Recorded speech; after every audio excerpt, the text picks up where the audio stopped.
side, ref!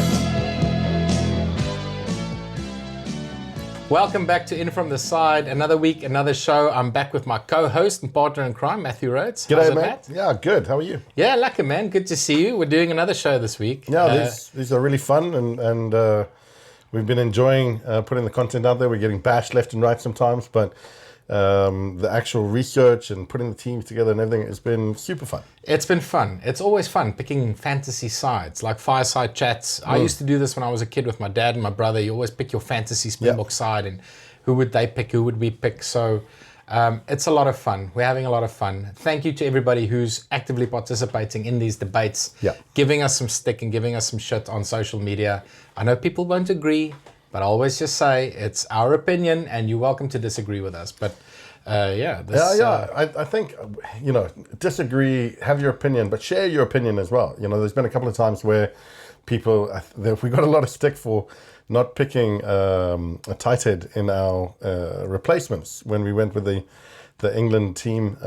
Both of our fantasy teams didn't have an out-and-out tight head in the subbies bench, and everyone called it out, but no one was willing to kind of give a suggestion of who they'd have in their team instead. So that's what I'd say, qualify us, hold us to account, but at the same time, give us your opinion, let us know what you think. Yeah, absolutely. So we're going to continue with this series. Today we are picking the greatest French rugby team of the professional era. So again, we have to stress that we are keeping this to the pro era only, so pretty much the last 30 years from 1995. Reason for that is that we don't think it's fair to compare amateurs to professionals. It's a different level of athlete. You know, these guys do it 7 days a week. In the amateur days, you hardly practice twice a week before an international game. So although there were great players in the amateur era, maybe that's another series we can do, Matt. But we're sticking to the pros just to sort of even the playing field. And I think some of those amateur French footballers would be having a smoke at halftime and probably. Absolutely. So having a glass of wine. A different type of athlete back in the day. Yeah, there's some great players in the amateur days. I know Donny Craven selected his greatest players of all time, and Benoit Dugas, who played lock for France. He was one of his top 5 players of all time. So, I mean, through the years, France has produced fantastic players. So we are going to get into it, Matt. As always, let's kick off with the back three. Sure. Who did you pick in the back three? So it was very difficult for me. I went with Thomas Ramos, Damien Penaud, and Vincent Clerc. Okay.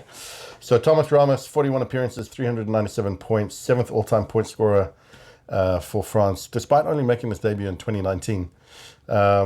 He's a classy player. He can play 10 as well, as we've seen recently.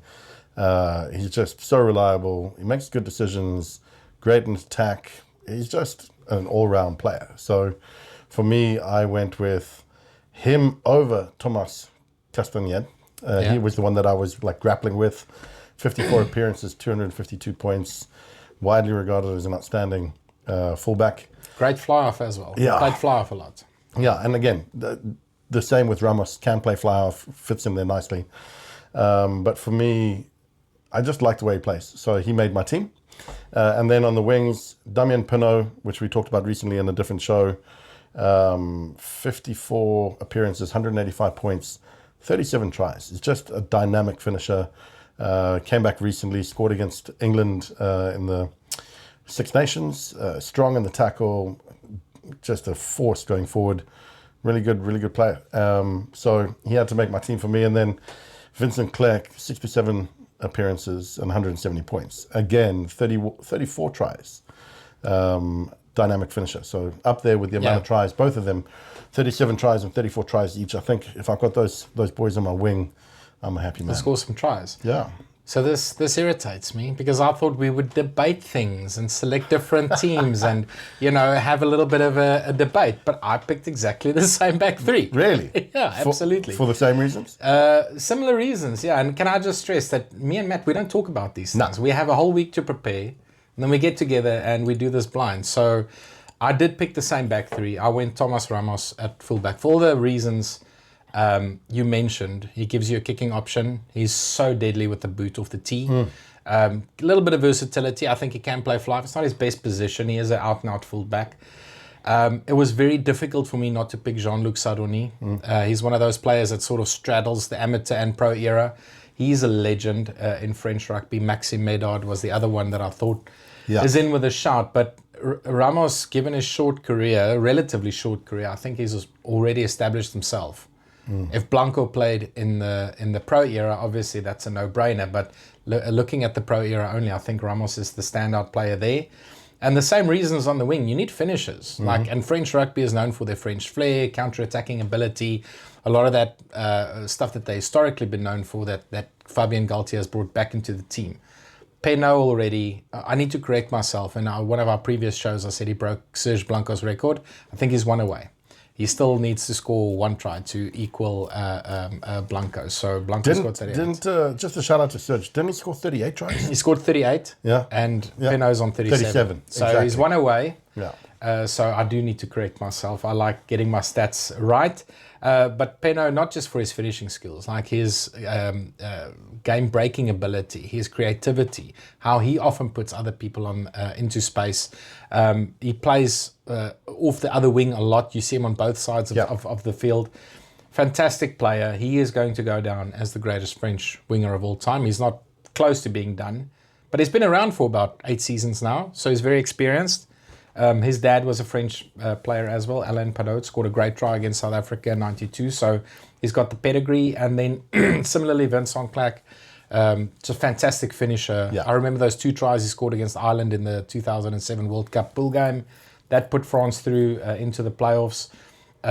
Just a great finisher. Yeah. It was very difficult to pick wings because they've produced some fantastic players. Unbelievable. Aurélien Rougerie, big, strong guy on the right wing. Cedric Heymans was really, really good in his time.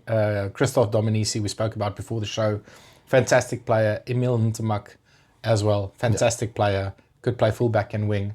But I think Penaud and Clerc, I can't argue with you. I think they were the 2 best in the pro era. Christophe Dominici, 65 appearances, 125 points, 25 tries for France as well. Broke some All Black hearts. Yeah, man, just like amazing. Like that try that he scored was. Yeah, he scored a lot of great tries. Yeah, but that one in particular. Yeah, was outstanding. Maybe you show that in our show. But Thomas Castagnerd, 54 appearances, 252 points as well at fullback. Like I grappled with him, but you're right. When it came to wings, Philippe Saint-André, 69 appearances, 152 points. Yeah, Saint-André, Philippe Bernacel as well. He's in with a shout.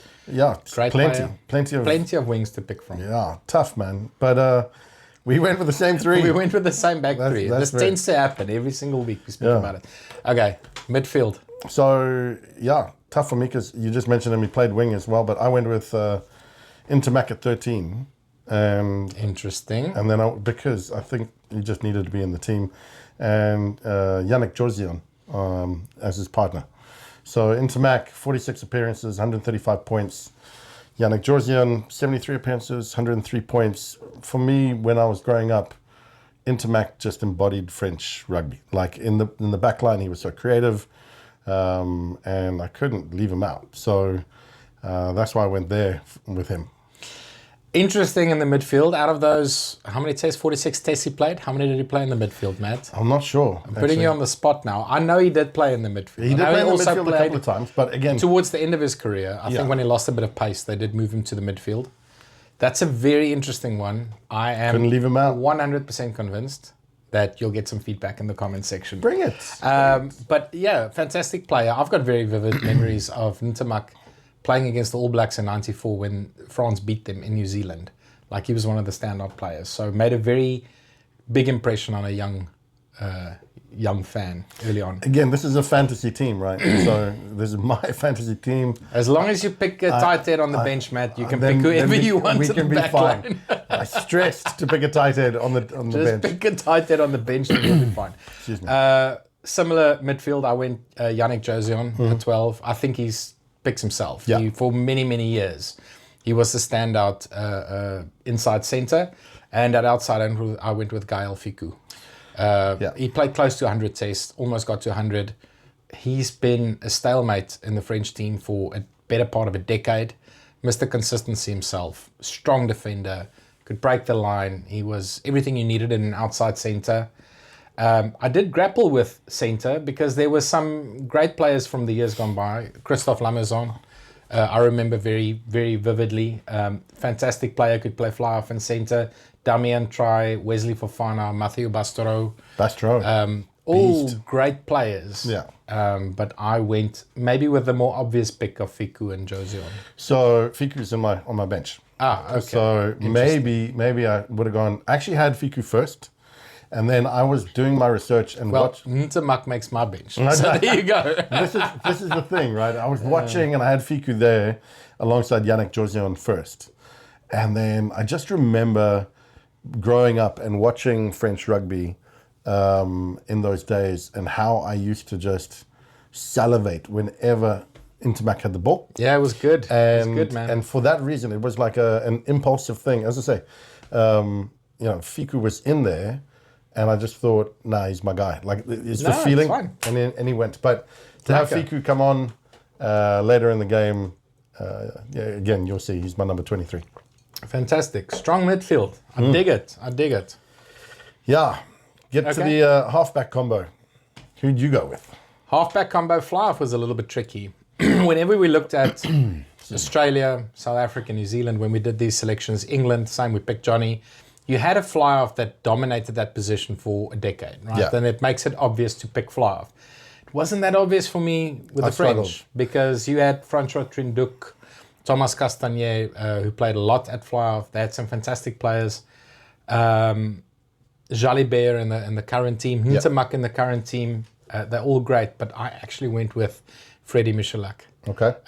I liked him, attacking player, a lot of flair. If we're picking outside backs that need to attack and score tries, I think he's the right guy to unlock that attacking potential. And then at halfback, no-brainer, Antoine Dupont. See, we agree on number 10, so I went with Freddie Michalak as well, fly half.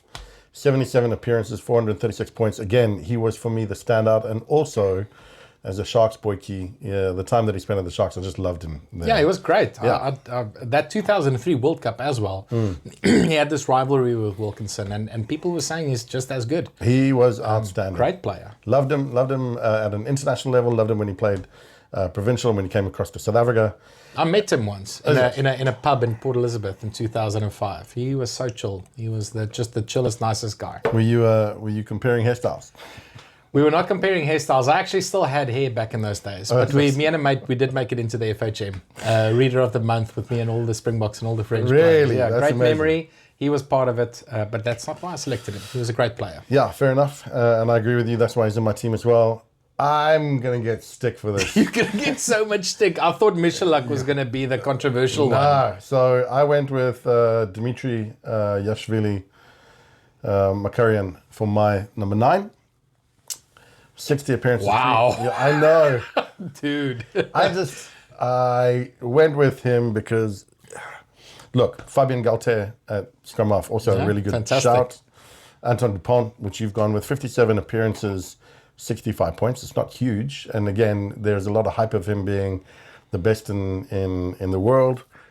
And he's on my bench. Well, to be honest, he's a scrum half. I've not let him out of the team, but I just think in terms of points return, I just think Dimitri was outstanding.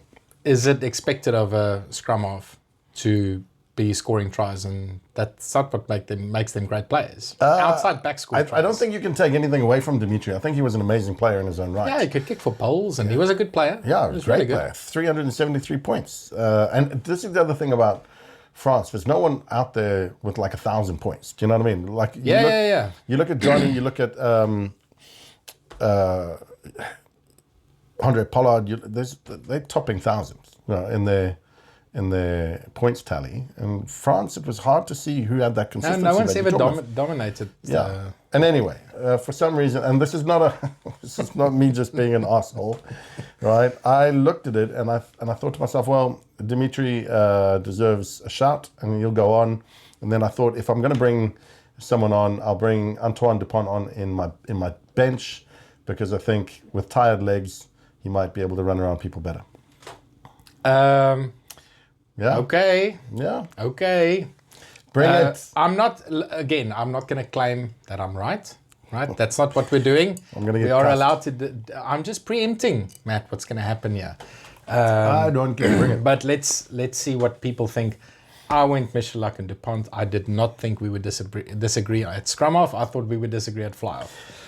Interesting. Yeah, well, I threw a spanner in the works there, but taking nothing away from Jachwili, he was great. mate, and was amazing. you had Ellis Sald, you had Morgan Parra, Fabian Galtier. Again, a lot of great players at halfback. Yeah.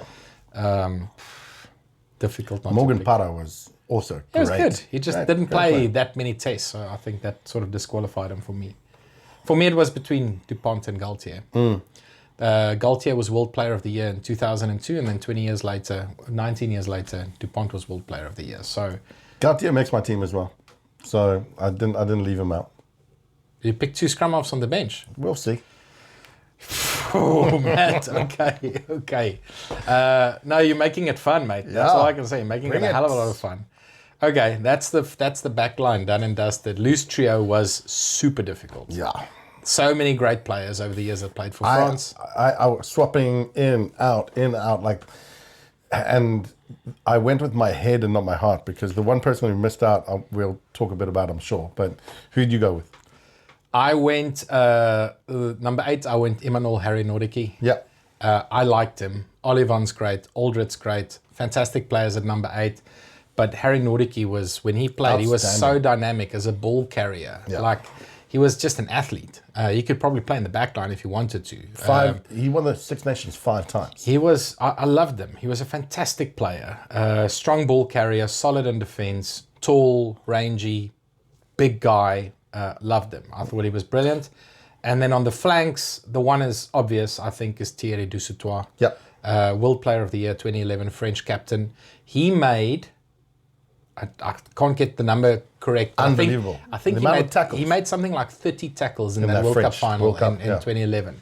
He was unreal. And then on the other flank, I went with my heart, because he probably wasn't the best French flanker, but I absolutely loved Olivier Magnier. Okay. So I went with Magnier at 7. I'm sure people will disagree, and they'll say, what about Serge Betsen? What about Benazzi? These guys were all great. But I loved Magnier because he played like a back. He was often in the back line, great runner with the ball, great fetcher off the deck, hard as nails, played for France for better part of a decade as well.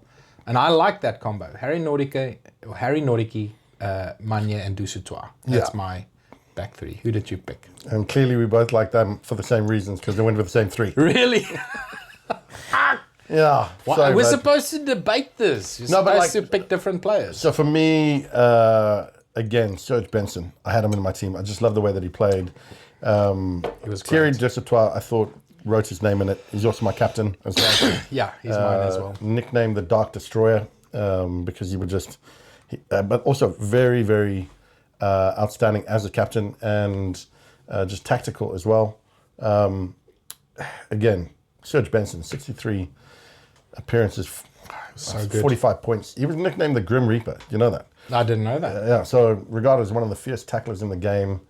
Yannick Nyanga as well. Young guy I had on my list. Yeah. Yeah, he was on my short list. Serge Betsen, Abdelatif, Benazzi. Yeah, Benazzi as well. He was fantastic. I loved He was him awesome. in those same days. Julien Bonner, Sebastian Chabal as well, playing Gregory Aldred. Aldred and Olivon, they're all there. Olivon, Yeah. Louis Picamol as well. Picamol I had on my list. Yeah, He's there. amazing. But those 3 were, for me, standout. Interesting. So Harry Nordicki was just brilliant. unbelievable. I loved him, man. Olivia Mann, read as the best number 7 in the world, I think, before Richie McCaw came along. Absolutely. Yeah. I mean, that late 90s into the early 2000s, he was highly, highly, highly rated internationally. He would make any dream World 15 during that period. And so he was brilliant. It was a bit like my shout for England's back 3. That 2003 sort of era for England with Delalio, Richard Hill, and then Nick Back. Yeah. It kind of felt like this to me with Harry Nordicki, Harry Betsen, Nordicki, and Magnier. Magnier, and Dusautois. And yeah. To leave out Benson was hard for me. Yeah, Because I love the way he played. He just played with such ferocious energy. But yeah, some big names to leave off, which we said. And then locks. I went with Fabien Pelou and Lionel Nale. Yeah, okay. I struggled a little bit with lock. I also went Fabien Pelouse. So he for me, he wrote his name into it. Yeah, most capped French player of all time. 118 caps, 40 points, World Rugby Hall of Famer. I mean, how do you leave someone like that out? No, again, dominated that position and it's odd in French rugby. You don't get players dominating for that long. He was one of them, who for more than a decade, he was the first name you would write down. He's on the same level as a Victor or a Bucky's or a Sam Whitelock. He had the same impact on that French team. Yeah. Lionel Nale is an interesting one. I had him on my shortlist. I also had Olivier Roumar on my shortlist. I actually picked Sébastien Chabal at lock. At lock. Yeah, Okay. because I couldn't find space for him in the flank. And you know what? I actually looked back at Chabal and I thought, was he really as tough as everyone thought he was? Because there were a couple of times where I thought, maybe a little bit overrated. But then I watched highlights of him again. He was good. Like when he was on form between 2005 and 2010, 2011, he had some storming runs. He was the only guy that I ever saw smash Jerry Collins. Like he smashed him.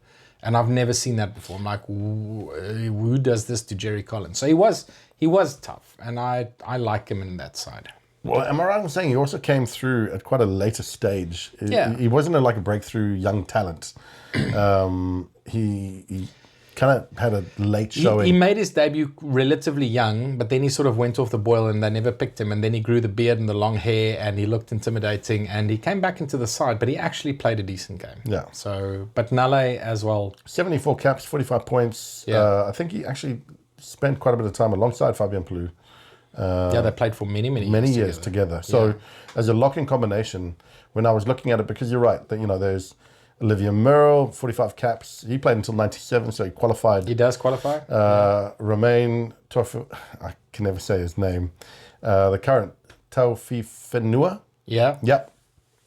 53 appearances, 15 points. Olivier Bruzer. Paul Willemse as well. Yeah.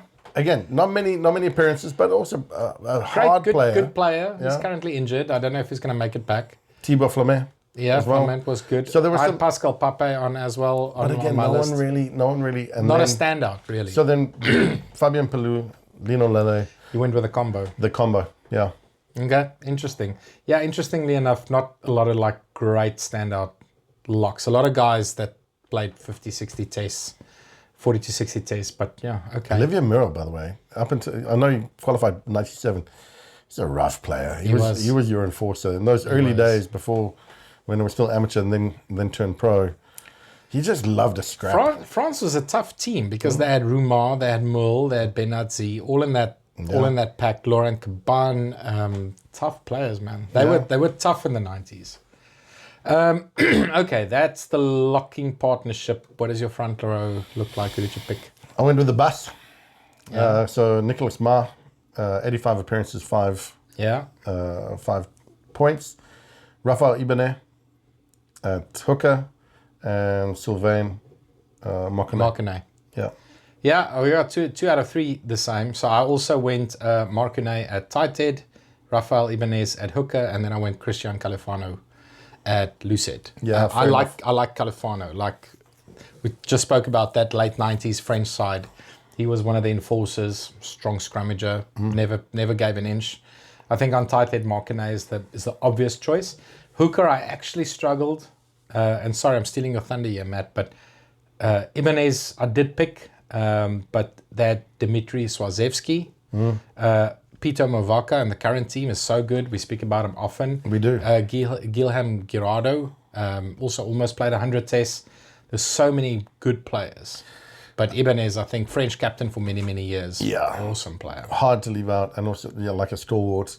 I think Movaka would be, if 20 years from now, he'll make this list. Let's see where his career takes him, and hopefully he doesn't get injured and cuts his career short. But he's playing outstanding. I reckon he's one of the best, if not playing the best hooker out there right now. I agree. And so long may that continue for him. But I don't think he makes a fantasy all-time best today. Not today, but again, if we do this in 10 years' time, he might be on the list. Nicolas Mas, you picked at Lucet? Yeah, they call him the bus because he's just a tank, just solid scrummager. And that's what you want from your scrum. 85 appearances, 5 points, I think. So he scores Scored 1 try in his career, but like he's there to scrum. Yeah, he's there to scrum, mate. I don't care how many points forwards. They're not on the field to score tries. That I can promise you. But again, so many great players. I remember Jean-Jacques Krenke. His combo with Califano in the 90s and Ebenezer hooker was so good. Peter de Villiers, ex-South African. Frank Tournier. Frank Tournier I had on my list. Cyril Bai, Uni Antonio, Slava Romani. There was so many good props. Yeah. France always had a good front row. Yeah, They always had a good front row. Yeah. So Yeah, lekker. decent. Okay, now the tricky one, as always, the bench. You want to go first? Yeah, I'll go first. I mean, I've told you about who most of mine are on the bench anyway. But Uni Antonio, I picked him. Good Kiwi boy. Ended up getting lost in the wilderness. Got picked up at, I think, a tens tournament. Ends up going to France, and look at the career he's had. 65 appearances, 10 points. Just a man mountain of a human. And from what I understand, he's into drama. He and his brother were like at school doing like Shakespearean dramas. Yeah. After rugby, he went and did that for a bit to try and make some money. So imagine him on stage doing Othello. It's just be like amazing. Anyway, that's by the by. I just think he's out and out scrummager. He's Good prop. I went Dmitry Zarzuski for my hooker. Oh, he was good. 83 Looked appearances. like Prince Charming. 83 appearances, 35, and I've got here great hair. Great hair, dude. Like Great hair. Yeah. And then Cyril Bai. Modern scrummaging powerhouse, just also tank. 54 appearances, 25 points is really, really good. In the middle, send on Charles Olivon. I thought, let me, because again, he can play flanker, he can play lock. He plays with a lot of passion and heart. 46 appearances, 80 points. And then for me, I had Sebastian Chabal on the bench. Okay. So 62 appearances, 30 points. Played 8, played lock, played flanker. You picked him at lock. I did. But again, he's got that versatility. And I think running on with 20 or 30 minutes to go, that kind of ferocious, he would just hair all over the place, just run at you. I think he could punch holes into you. Then I had Anton Dupont on my... Okay. So he's on my team. Give me a break. So he comes on. Mate, what can we say But about now him? you don't have Fabian Galtier in your team, so you might get stick for that. Yeah, exactly. You can't win, Matt. You can't can't. win with the internet. And then Damien Trey. Yeah. Yeah. Try was good. 85 appearances, 128 points. He played centre, but he also played fullback and he played fly half. So I like that versatility. You can see that's the kind of feel that I've gone for in my squad. And then my final pick was obviously Gail Fiku, which I said before. He reminds me of a Sonny Bill Williams. Tall, athletic, technical. Great offload in the Great handoff as well. He's got a good fend, great feel for the game. Has brings people in, good good offload. So I think he's got everything. So yeah, I was struggling back and forth. I could have gone with Philippe Saint-André for my last pick because again, 69 appearances, 152 points was good. But I went with Fiku because Saint-André only played until 97. Yeah. And but as a winger, scored 32 tries. He was great. He was great. Not a great coach, but a great player. And I think a lot of people will probably say he deserves to be in either In the of us squad. in the squad at least. Someone always needs to miss out, guys. And so That's the way it is. the way the cookie crumbles, So, unfortunately. Antonio Sarzuski by Olivon, Chabal, Dupont, Try, and Fiku. Dude, that is not a bad bench. And as you were talking, I actually scratched out one of my names and I put in another name because you're right. I went Cyril Bai as my loose head replacement. Scored 2 great tries against the Box in the World Cup quarterfinal. Didn't help them win, sorry. But again, he played really well. Him and Movaka were really good in that game. I had Jean-Jacques Krenke. He's just a favorite of mine. I'm sure a lot of people will say a Tournier or somebody else was better tighted, Antonio. I like Krenke just because of that combo with Califano. They didn't really move back in the scrum. I really liked him. I went Pito Movaka on the bench. I had to make space for him. It's a You really difficult, like him, it's a eh? difficult one because, like I said, Girardo and Swazewski, Both fantastic players, but I do rate Movaka. Mate, And I you've been think talking about him I this think year. if we watch this video again in 10 years, I'll still be happy that he's in the squad. Fair play to you. Because he's that good. You've been talking about him a lot this year, though. Yeah, but it's just his dynamic. You've enjoyed the way that he, he's played. He doesn't play a bad game. Yeah, I haven't seen him play a bad game. He's always dynamic. I went Charles Olivon, loose forward cover. Fantastic player in the current French squad, legend of the game. Then I went Abdelatif Benazi Good shout. to cover lock and loose Eighth man. and loose forward. So he can can play do both. flank, number 8, and lock. He was very versatile. Yeah. I like having one of those types of players on the bench because you never know what's going to happen with injuries. And I went with a 5-3 bench. So I like Benazzi. He will still tell you that he scored in that semi-final in 1995. We have footage proving that he didn't. So you can clearly see he was short, but awesome player. I loved him. I went Fabien Galtier as my backup scrummy. Sure. Backup one World Player of the Year with another one. So Galtier was really good. I had Christophe Lamazon on my bench, but as you were speaking about try, I remember you're like, he's right. He did play fly off, and he can play fly off. Now I'm not saying he's the second best fly off that France has ever had, but he gives you versatility because he has a centre that has played fly off. He played fly off against South Africa in 2005, and he can play fullback. So I actually like try in there. So I've taken Lamazon out. I've scratched out his name. And then my last player on the bench is Emil Ntamak. Yep. Had to make space for him. All of the reasons you said. Again, versatile. Yeah. I still think wing was his best position, but he scored some pearlers. He scored a great try against Scotland to beat them in the pool in 1995. And that ultimately secured France's top spot and helped them avoid the All Blacks. So... fantastic player. Loved him. Again, his son's playing really well currently. So, there's obviously skill in that family. But yeah, Bai, Krenka, Movaka, Olivon, Benazzi, Galtier, Try, and Ntamak. That's my bench. It's a good bench. Two good teams. Dude, not too dissimilar. Two good teams. A lot of similarities, but also some unique perspectives. These are our views. It'd be great to hear yours. Put them in the comments. Lovely to hear who you guys think we should have put in and who you would have put in instead. Yeah. These teams need leadership. They need strategic direction. Who's your coach and assistant? Well, I mean, strategic direction, sure, but you also want someone to get the best out of them because France is known for their attacking play. Yeah. I don't know if this is allowed. We've never come across this in one of our fantasy teams, but I've got a player in the squad coaching that team. Go on. So Fabien Galtier is my head coach. He also made my bench. I don't know how it is, going to be him coaching himself. I think Galtier is the best coach they've had, purely because France used to be so erratic. And he's brought a consistency. Sure, they haven't won big games. They lost World Cup quarterfinal. They lost against England on the weekend. But he's made them a lot stronger from where they were before, with guys like Saint Andre coaching the team. So I went Fabien Galtier as head coach and then Bernard Laporte as my assistant coach, which he will probably not like because he was head coach of France for a long time, coached in Toulon. He was also president of French Rugby, so he had various roles within French Rugby, but he coached them in the late 90s when they were quite a decent team. Yeah. Galtier and Laporte.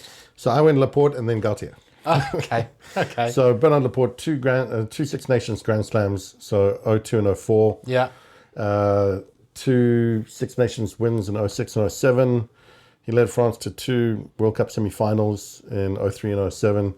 He was a master tactician and motivator. I think you talk about consistency. If you look at that particular period, and again, you look at the teams that they were playing over that period, in particular England, right?